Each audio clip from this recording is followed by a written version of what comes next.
So right now we are in the mud here in Marsh Harbor, Abacos. For those of you who haven't seen the devastation here, let's walk around with me for a second and take a look. So a little background, right over there about half a mile away is the port of Marsh Harbor. Right here are hundreds and hundreds of foundations of what used to be homes, what used to be family, what used to be livelihood, but which is no more.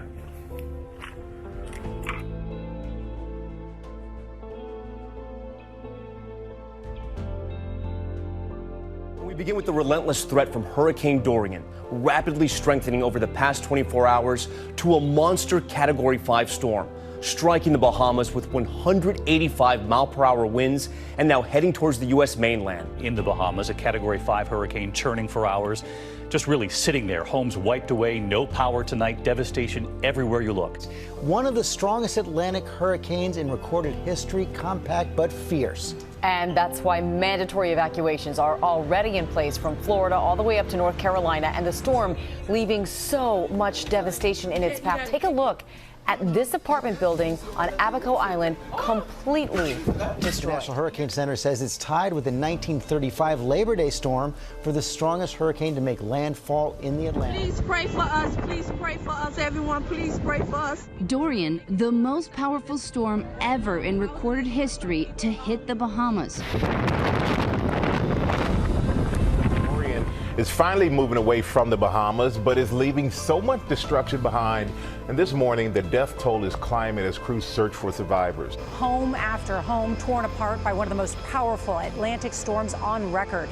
The UN, in fact, says 70,000 are in immediate need of aid. Obviously, the storm has had a tremendous impact on us, and as you mentioned, the emotional and psychological impact. But as we look at the economic impact of Hurricane Dorian, it's literally going to be in the easily approaching $10 billion. After riding out the 180-mile-per-hour winds and massive rains in a hotel room and then a utility closet. This is absolutely a mind-blowing event that is unfolding right now. Authorities calling the destruction unprecedented. Parts of Abaco are decimated. Thousands now homeless, people picking through the rubble to salvage what they can while others recall harrowing tales of survival. Howard Armstrong survived a 21-foot storm surge over his home. His wife did not. My poor little wife got hypothermia. I kept with her and she just drowned on me. How are you guys feeling right now? Terrified. But we're happy to be safe. As we made our way to this clinic yesterday, the situation dire. The clinic has become a makeshift shelter, overrun by storm survivors. This is the clinic where a lot of the injured have been treated, but also there's a lot of family members and just people here just occupying the hallways. Every hallway is full. The before and afters, astonishing. This is what the Freeport Airport normally looks like. Dorian transformed it into an ocean. This once luxurious resort, now unrecognizable. And with communication still very difficult, we're hearing from more and more people who are urgently seeking news about loved ones. This couple from Canada who were vacationing in Treasure Cay on Abaco Island, still missing. Their daughter Sarah last spoke to her parents on Sunday, just after Dorian made the first of 2 landfalls. I try not to think about them in terms of what they might be feeling, just because I hope that they're not scared. Residents here tell me their little island paradise is unrecognizable even to them. They're resourceful and self-reliant, they say, but they could have never imagined a storm as powerful as Dorian. You know, there's no better way to describe to you the force of Hurricane Dorian, to be right here where people rode out the storm in their living rooms, in their dining rooms. I mean, look at this. The roof blew off the house here. The entire kitchen came down. Their refrigerator ended up here on the ground. Their living room and dining room furniture is strewn all over. People describe these things being tossed around the island like projectiles. They all cowered, hovered in their bathrooms, in closets, anything they could find to take shelter. There are now the beginnings of recovery, but only the basics. Medical attention, private helicopters to take out those who are sick, the elderly, young families. I'm sure it'll never be the same again. But I mean, the people are strong here, and we're going to try to do our best to rebuild the best way we can. But we know it'll never be the same. That's my back door. 3 inches before the water get in it. Where's my cars? They get state and all. Gone now. That's the neighbors them.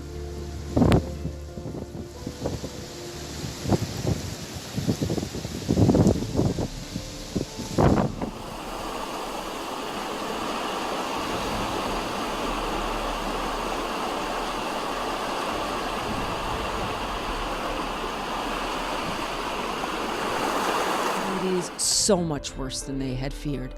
The Abaco Islands forever scarred now by mass destruction. Home after home, entire rooftops blown away, debris scattered in unrecognizable heaps, boats tossed like confetti. The images belie the obvious question: how could anyone survive? It estimates 70,000 people are in need of food and shelter, and we've been speaking to many of them. The government says it's evacuated roughly 3,500 people southeast to Nassau. It was largely untouched by the storm, but I can tell you that there is mass confusion as American groups come in, combing through miles of debris like this to try and help account for the missing. Just a week after Hurricane Dorian struck the Bahamas, the desperation to escape the devastation is rising. Thousands waited to board boats and planes headed to Nassau or Florida over the weekend. Please proceed to disembark. Before this ferry left for Florida overnight, one reporter captured videos of the crew ordering evacuees without a U.S. visa to disembark. Meantime, temporary housing for an initial group of government workers on Abaco is a priority of the government post-hurricane relief and recovery. Prime Minister the Most Honorable Dr. Hubert Minnis painted a picture of a new housing scheme that's expected to assist Abaco residents in returning to normalcy. And the Prime Minister maintains the government cannot rebuild Abaco on its own. He outlined the goal of the non-governmental organization Samaritan's Purse of repairing some 1,000 homes there. This work will be done in partnership with local churches and local contractors, and will be carried out in compliance with Build Back Better principles.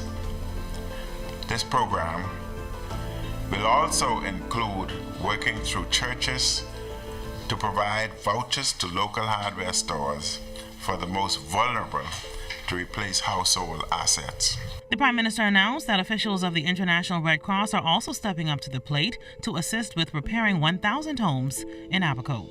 The International Red Cross is assessing if it can provide further assistance for the full construction of homes.